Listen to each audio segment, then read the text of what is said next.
it's Melissa. This is the third part in our series of getting the xTool Apparel Printer set up and ready to go. So I did a setup video on loading the ink and any issues that you may arise with that. I also did a separate video on how to load the film.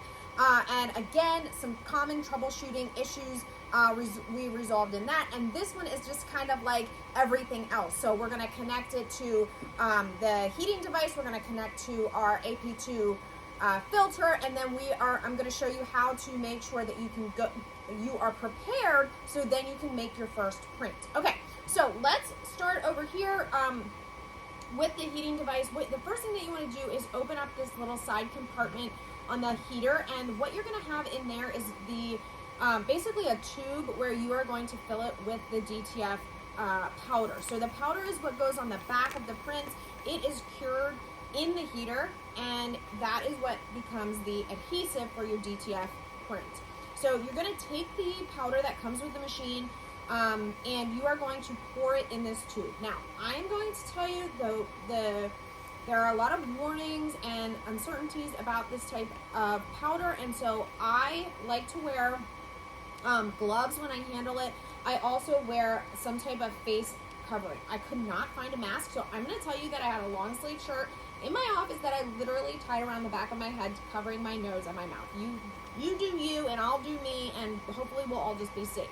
Okay, so you got that in there, and then the next thing that we are going to do is attach the little tray that goes onto the front bottom part of the heater. So this is literally just going to catch your prints as they come out. So it has two little feet on the bottom of it. It kind of magnetizes to the bottom of the heater.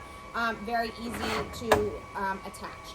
Next, on the back of the heater is you're going to have a fan on the right side, and then you're going to have this opening for the hose on the left. So the hose comes with the heater and the printer.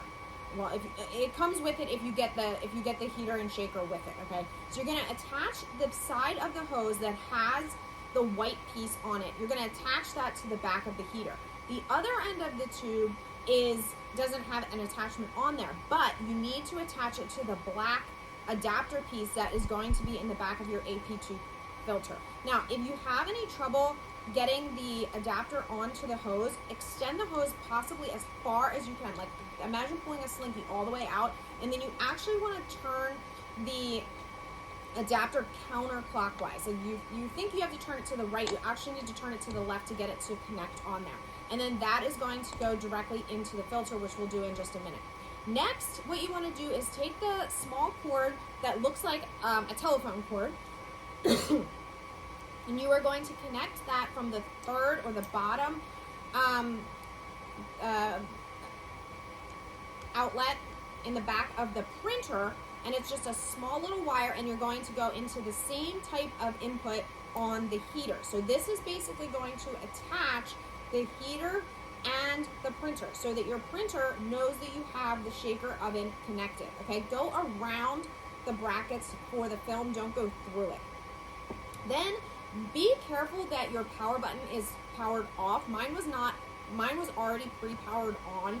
And so as soon as I plugged it in, the whole thing went on. So I'm just suggesting to you that you have it off first. And then plug in the power for the heater, and then plug that into an outlet so that you have power. Now, what this is going to do is as soon as you then turn it on, you're going to get on the screen for your printer, you're going to get another type of setup and a self-check. So it is now going to recognize that you have both a printer and a heater attached. And so the image that you'll see on there is of both, not just the printer anymore. All right, and this is going to go through a series. It's going to tell you that it's connected. I will tell you that I had some trouble with the feed, and I had to do a manual calibration.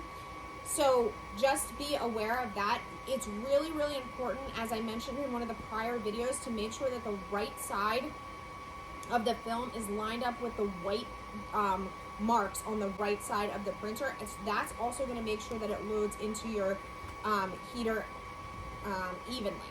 Okay, so that's going to be pulled in there, and then what you're going to do is you can power the whole thing on. Now, you do need to go into xTool Creative Space. I have an M1, an M1 Ultra, an S1, F1. I have probably 6 or 7 different xTool lasers.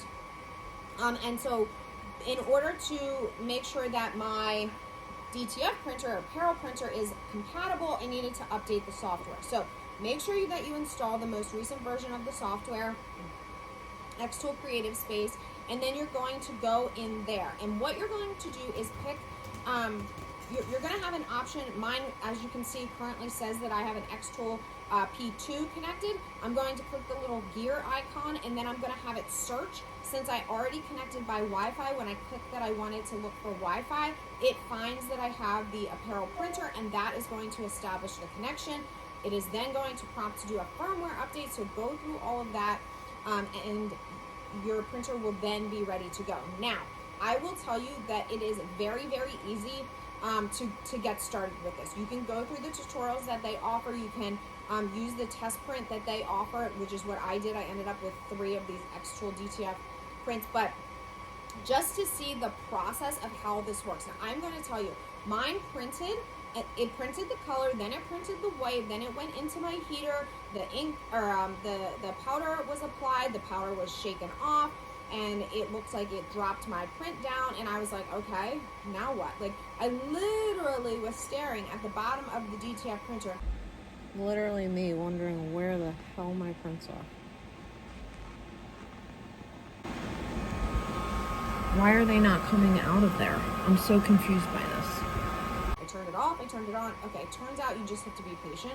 It takes a little bit of time for your print to come out, but it will come out of the bottom, so long as there's not a printer jam.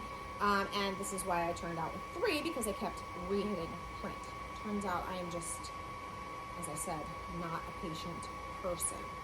Okay, so that is it. That is all you have to do to get this finalized and set up. So now it is time to print our own prints. Now we are going to go forward and figure out how we can do our first print of something that we actually want to put on a shirt. No offense to xTool, but I'm not going to go walking around with an xTool shirt on, or 3 of them for that matter. So I hope you will join me on the 4th and final beginner setup for the xTool Apparel printer. If you are looking for where to pick up this printer, where to get supplies, where to get the heater, and all of that, I've got the best bundles in the description below. It's also a good time for me to tell you if you're looking for one-on-one help with DTF, xTool, whether that's the Apparel printer or the lasers, Silhouette Studio, anything like that, anything you see on my channel. I do offer one-on-one, same-day personalized support, an exclusive library, hundreds of videos that I don't put here on YouTube. It's all through Silhouette U, and I will link to that in the description below as well.